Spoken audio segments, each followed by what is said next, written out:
প্রথমে তুলে নিল কোচ এবং বর্তমানে পছন্দের স্ট্রাইকার, মানে যে স্ট্রাইকারটাকে মোহনবাগান দল টার্গেট করেছিল সেই স্ট্রাইকারটাকে এই মুহূর্তে ইস্টবেঙ্গল দল তাদের দলে 1 বছরের চুক্তিতে সাইন করিয়ে নিয়েছে। মানে বলা যেতে পারে চুক্তিটাকে বা ডিলটাকে হাইজ্যাক করে নিল, মোহনবাগানের ডিল হাইজ্যাক করে নিল ইস্টবেঙ্গল। তো কোন প্লেয়ারের কথা বলছি তোমরা হয়তো অনেক কেউ জেনে গেছো এখনো পর্যন্ত খবরটা, যারা জানোনি তারা অবশ্যই ভিডিওটা শেষ পর্যন্ত দেখতে থাকো, ডিটেলসে আলোচনা করতে চলেছি। তবে তার আগে একটা ছোট আপডেট মোহনবাগান দলকে নিয়ে, জানি না সিদ্ধান্তটা কতটা সঠিক বা কতটা বেঠিক হতে চলেছে। অবশ্যই সব কিছু ভাবনা চিন্তা করেই একটা ম্যানেজমেন্ট সিদ্ধান্ত নেবে।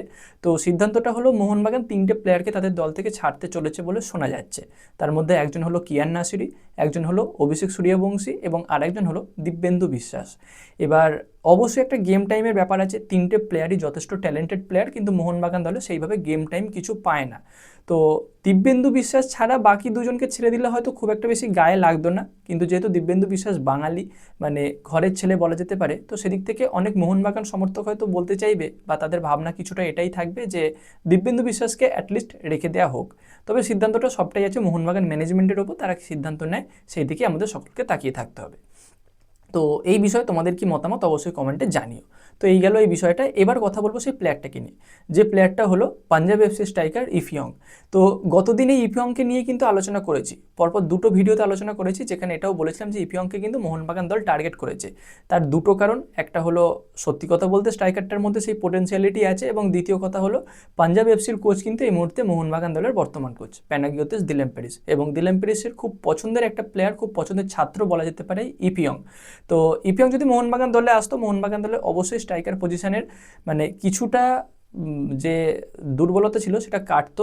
তবে জেমি ম্যাকলারেন খুব একটা খারাপ প্লেয়ার নয়, বল সাপ্লাই লাইনের অভাবের জন্য কিন্তু জেমি ম্যাকলারেন কিছুটা অফ কালার ছিল এই মরশুমে, কারণ গ্রেগ স্টুয়ার্টের মতো কোনো একটা প্লেয়ারকে মিস করেছে মোহনবাগান দল।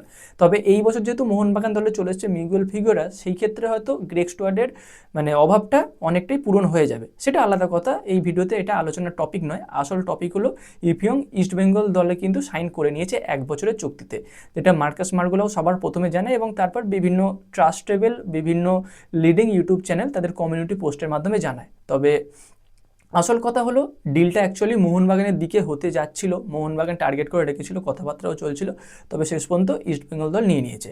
তো ইস্টবেঙ্গল দল নেওয়াতে আমি যে খুব একটা অখুশি এমনটা নয়, কারণ এই মুহূর্তে ইস্টবেঙ্গল দল এএফসি খেলতে যাবে।